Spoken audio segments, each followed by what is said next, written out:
فأما الإنسان إذا ما ابتلاه ربه فأكرمه ونعمه আল্লাহ রাব্বুল আলামিন বলেন ফাআম্মাল ইনসানু ইযা মাবতালাহু রাব্বুহু মানুষকে যখন তার রব পরীক্ষা করার জন্য ফাআকরামাহু ওয়া নাআমা তাকে সম্মান দেয় আর সম্মান দেয় সম্পদের মালিক বানায়া দেয়।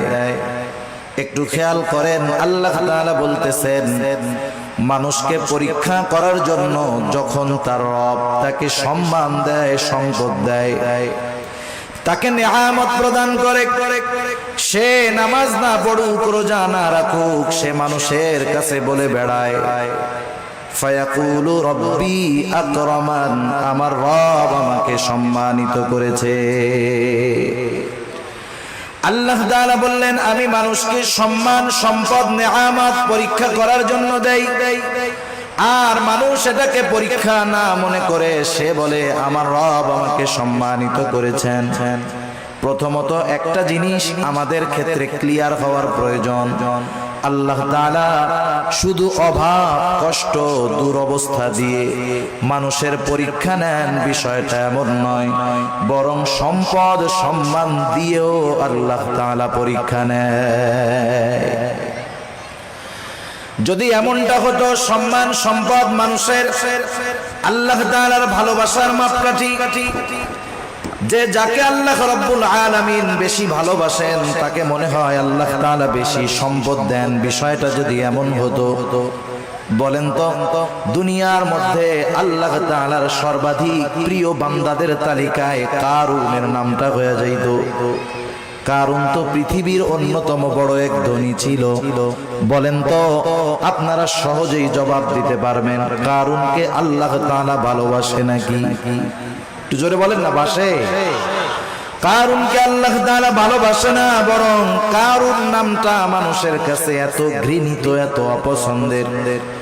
দুনিয়ার কোন মানুষের যদি সন্তান হয় সে যত গরিব হোক তাকে যদি বলা হয় তোমাকে মাসে 1000 করে বেতন দেওয়া হবে টাকা দেওয়া হবে ছেলের নামটা তুমি কারুন রাখো, আপনারা কেউ রাখবেন?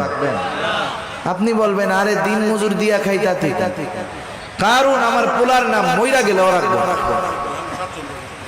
এই কারুনকে কত সম্পদ আল্লাহ তাআলা দিয়েছেন, এই সম্পদ ছিল তার জন্য পরীক্ষা।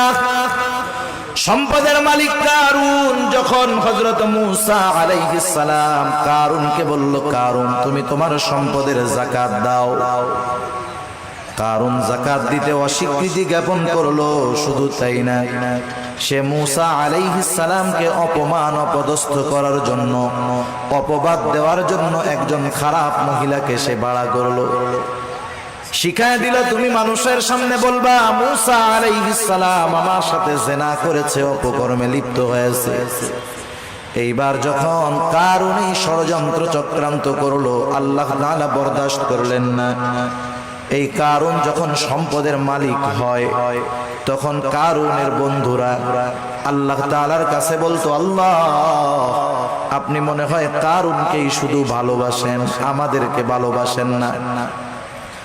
আমাদের সমাজেও এমন আছে 5 বন্ধু একসাথে লেখাপড়া করেছে একসাথে কর্মজীবন শুরু করেছে, একজন অনেক ধনী আর 4 জন গরিব। তারা আফসোস করে আর বলে দেখ আল্লাহ তাআলা ওকে ভালোবাসে, সব নেয়ামত আল্লাহ তাআলা ওকেই দিয়ে দিতেছে। কারুনের বন্ধুরাও বলতো আল্লাহ আপনি মনে হয় কারুনকে বেশি ভালোবাসেন এই জন্য এত সম্পদের মালিক বানায় দিচ্ছেন। কারুন যখন মূসা আলাইহিস সালামের অবাধ্য হলো, মূসা আলাইহিস সালামকে যখন অপবাদ দেওয়ার প্রচেষ্টা করলো আল্লাহ তাআলা কারুনের উপরে গজব দিয়ে দিলেন। কারুন তার সম্পদ সহ জমিনে ডাবতে শুরু করলো।